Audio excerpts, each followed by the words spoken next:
कैंची मंदिर और इसके साथ लगा आश्रम उत्तराखंड के नैनीताल जिले में कैंची नाम की सुंदर और छोटी सी जगह में है। यह आश्रम बाबा नीम करोली महाराज को समर्पित है। कैंची धाम आश्रम नैनीताल से 23 किलोमीटर दूर नैनीताल अल्मोड़ा रोड पर भवाली के समीप समुद्र तल से 1400 मीटर्स की ऊंचाई पर स्थित है। देश की राजधानी दिल्ली से 321 किलोमीटर, उत्तराखंड की राजधानी देहरादून से 343 किलोमीटर और उत्तर प्रदेश की राजधानी लखनऊ से कैंची मंदिर की दूरी 390 किलोमीटर है।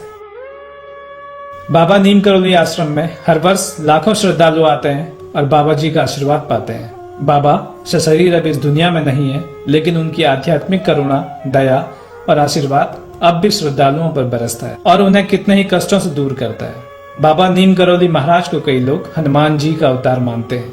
25 मई 1962 को बाबा जी ने अपने पावन चरण प्रथम बार इस भूमि पर रखे। यह जगह उन्हें बहुत पसंद आई। शिप्रा नाम की छोटी सी पहाड़ी नदी के किनारे सन 1962 में उन्होंने अपने भक्तों के सहयोग से कैंची धाम की नींव रखी। यहाँ 2 घुमावदार मोड़ हैं जो कि कैंची के आकार के हैं, इसलिए इस जगह का नाम कैंची पड़ा। कैंची मंदिर का परिसर रोड से लगा हुआ है। कुछ सीढ़ियां उतरकर मंदिर और आश्रम तक पहुंचा जा सकता है।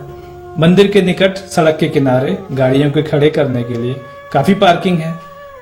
एकदम व्यस्त सीजन न हो तो आमतौर पर गाड़ियां पार्क करने के लिए यहाँ जगह मिल जाती है। कैंची प्रकृति से घिरा एक छोटा सा शांत और रमणीय कस्बा है। यहाँ दैनिक सामान की कुछ दुकानें और कुछ रेस्टोरेंट्स हैं। मंदिर और आश्रम परिसर में श्रद्धालु शीतकाल में नवंबर से मार्च तक सुबह 7 बजे से शाम 6 बजे तक और शेष वर्ष प्रातः 6 से शाम 7 बजे तक का दर्शन कर सकते हैं। मंदिर चारों ओर से ऊंची पहाड़ियों से घिरा है और मंदिर में हनुमान जी के अलावा भगवान राम, माँ सीता तथा माँ दुर्गा के भी छोटे छोटे मंदिर बने हुए हैं। किंतु कैंची धाम मुख्य बाबा नीम करोली महाराज और हनुमान जी की महिमा के लिए प्रसिद्ध है। यहाँ आने पर व्यक्ति अपनी सभी समस्याओं के हल प्राप्त कर सकता है। बाबा नीम करोली महाराज का संन्यास पूर्व नाम पंडित लक्ष्मी नारायण शर्मा था। उनका जन्म सन 1900 के आसपास उत्तर प्रदेश के अकबरपुर गांव में एक ब्राह्मण परिवार में हुआ था। छोटी अवस्था में गृह त्याग के पश्चात साधना कर उन्होंने ज्ञान प्राप्ति कर ली थी और अपना जीवन लोक कल्याण को समर्पित कर दिया। बाबा नीम करोली महाराज से श्रद्धालु हमेशा चमत्कृत और विस्मित होते रहे, परंतु बाबा स्वयं सादगी पसंद और दिखावे से दूर रहते थे। ब्रिटिश काल में एक टिकट परीक्षक ने रेलवे में प्रथम श्रेणी में यात्रा कर रहे युवा योगी को टिकट नहीं होने पर अपमानित कर अगले स्टॉप में ट्रेन से उतार दिया, लेकिन इसके बाद गार्ड के ग्रीन सिग्नल और ड्राइवर के बहुत कोशिश के बाद भी ट्रेन आगे नहीं बढ़ पाई। तब किसी ने टिकट कलेक्टर को सुझाया कि बाबा जी से माफी मांग ली जाए तो ट्रेन शायद आगे बढ़े। इसके बाद रेलवे कर्मी को अपनी गलती का एहसास हुआ। उसने बाबा जी से माफी मांग ससम्मान उन्हें सीट पर बैठाया, तभी ट्रेन आगे बढ़ी। जिस जगह पर बाबा जी को उतारा गया था उस जगह का नाम नीम करोली है, जो इस घटना के बाद विख्यात हो गया। इसके बाद उन्हें बाबा नीम करोली अथवा बाबा नीम करोली कहा जाने लगा। बाबा जी के बारे में कई किस्से हैं जो उनके भक्तों ने अनुभव किए, सुने या लिखे हैं। बाबा कहीं भी प्रकट और अंतर्ध्यान हो सकते थे और उन्हें होने वाली घटनाओं का पूर्व से ज्ञान होता था। बाबा नीम करोली महाराज किसी का दुख या किसी की आंखों में आंसू देखते ही द्रवित हो उठते और भक्तों के दुख निवारण के लिए स्वयं कष्ट सहने को तैयार रहते। रिचर्ड एल्बर्ट रामदास ने नीम करोली बाबा के चमत्कारों पर मिरेकल ऑफ लव नामक एक किताब लिखी।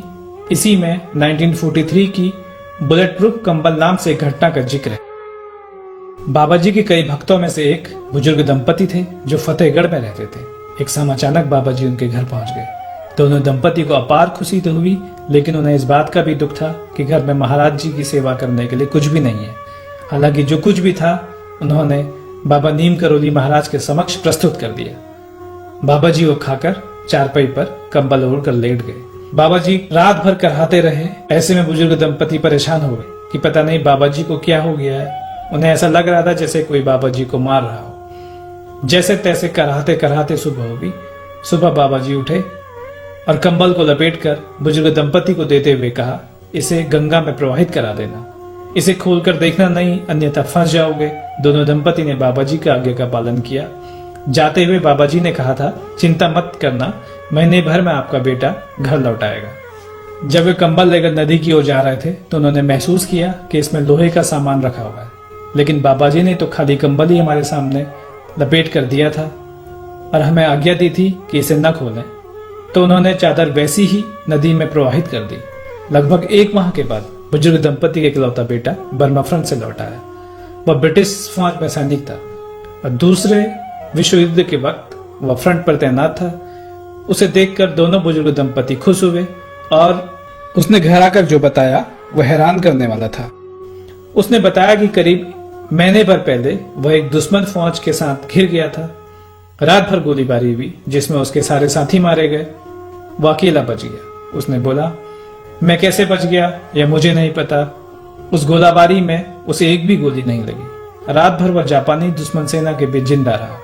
सुबह जब ब्रिटिश टुकड़ी आई तो उसकी जान में जान आई। यह वही रात थी जब बाबा नीम करोली बुजुर्ग दंपति के घर रुके थे। बाबा जी की कृपा से अनेकों भक्त कृतार्थ हुए। बाबा जी किसी भी लीला का प्रदर्शन करना पसंद नहीं करते थे।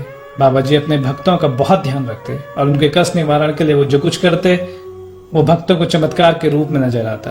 भक्तों के दुख हरने की कितनी ही कहानियां बाबा नीम करोली महाराज के आश्रम में मिलने वाली कई पुस्तकों से जानी जा सकती हैं। उनके कैंची के अलावा दूसरी कई जगहों में भी उनके बनाए या उनसे जुड़े सैकड़ों की संख्या में मंदिर हैं। बाबा जी ने अपनी समाधि के लिए वृंदावन की पवित्र भूमि को चुना, जहां बाबा नीम करोली महाराज का एक आश्रम भी है। 10 सितंबर 1973 की मध्य रात्रि में रामकृष्ण मिशन हॉस्पिटल वृंदावन में उन्होंने देह त्याग दिया और निरंकार में लीन हो गए।